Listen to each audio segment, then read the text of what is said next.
यारों, कभी मैं सोचता हूँ कि मनुष्य को समझाना क्यों पड़ता है। उसे स्वतः ही ज्ञान क्यों नहीं प्राप्त हो जाता। ज्ञान की प्रोसेस इतनी कंफ्यूज करने वाली क्यों है। सब अलग अलग तरीके दर्शाते हैं, लेके एक ही जगह जाते हैं। ये तो सही है, इसमें कोई इश्यू नहीं है, ठीक है। और मतलब ये समझ नहीं आता, जैसे प्रकृति के सारे नियम समझ आते हैं और वो चीज़ें हमें इफ़ेक्ट करती है, ठीक है। और हम उनका पालन भी करते हैं, हम उसके खिलाफ नहीं जाते, आसानी से तो नहीं जाते। प्रयास करते हैं, अगर प्रकृति के नियम के खिलाफ जाने का तो भोगते हैं, तुरंत भोगते हैं, ठीक है। ओके, तो मनुष्य को जन्मा दिया गया, यहाँ बना दिया गया, उसके शरीर में इतने प्रकार के हार्मोन्स बना दिए गए, इतने प्रकार के पार्ट बना दिया, कौन सा ऑर्गन किस तरह से काम करेगा, कौन सा हवा खींचेगा, कौन सा हवा बाहर निकालेगा, कौन सा ब्लड को फिल्टर करेगा।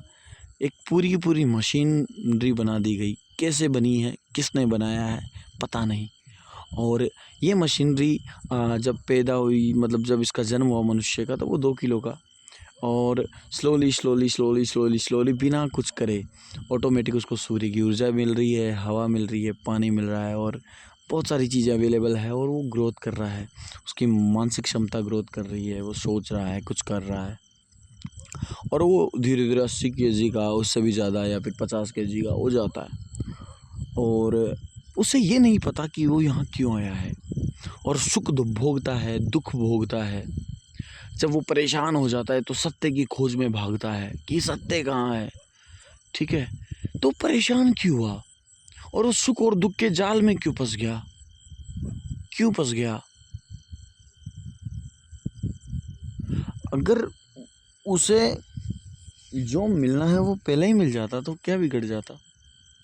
जैसे पेड़ है, पेड़ का बीज गिरा, वो उगा, वहाँ उगा, और उगते उगते उसे ऑक्सीजन उसने बनाई, कार्बन डाइऑक्साइड उसको मिली, वो बड़ा होता गया, उसको खनिज पदार्थ मिलते गए, वो बड़ा होता गया, छाँव देता गया, फल देता गया, बरसात का पानी की मौज उड़ाता गया, पानी पीता गया, और वो स्वतः ही अपने जो होता है अपने स्वभाव में रहता है, ठीक है। मनुष्य को इतना दुख क्यों भोगना पड़ता है, इतनी सारी चीज़ें क्यों झेलनी पड़ती है। ये किस तरह का संसार है जिसके बारे में हमारे सवाल भी उठते हैं और हमें पता भी नहीं। कैसा संसार है, और इसकी तो सीमा ही नहीं है। हमारी यूनिवर्स में हमारी मिल्की वे एक गैलेक्सी है, उसमें इतने 9 ग्रह और एक सूर्य है, और ऐसी पता नहीं कितनी गैलेक्सीज हो सकती है, कितना बड़ा ब्रह्मांड है ना। अपेक्ष हो सकता है, ऐसी संभावनाएं तो है। पता नहीं कहाँ कहाँ कैसा कैसा जीवन पनप रहा है। जिस प्रकार समुद्र में कितने विचित्र विचित्र जीव होते हैं, हो सकता है इस विशाल ब्रह्मांड रूपी समुद्र में पता नहीं किस किस प्रकार के, किस किस कलर के, कैसी कैसी शक्तियाँ रखने वाले कैसे कैसे जीव होते होंगे, है ना।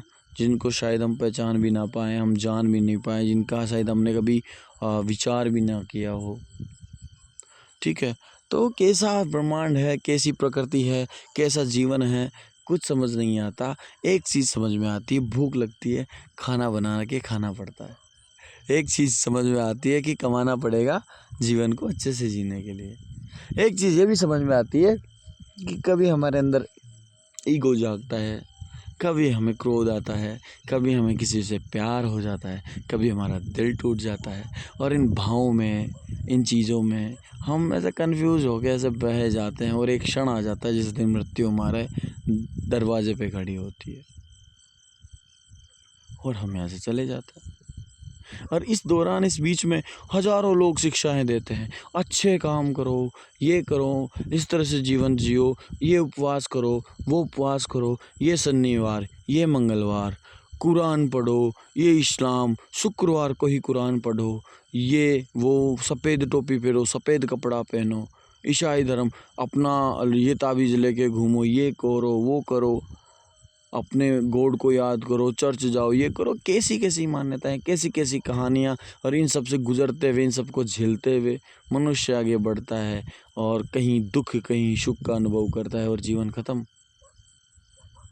क्या तुम्हें सवाल नहीं उठता अपने जीवन पर?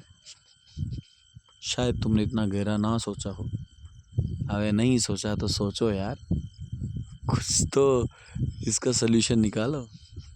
धन्यवाद।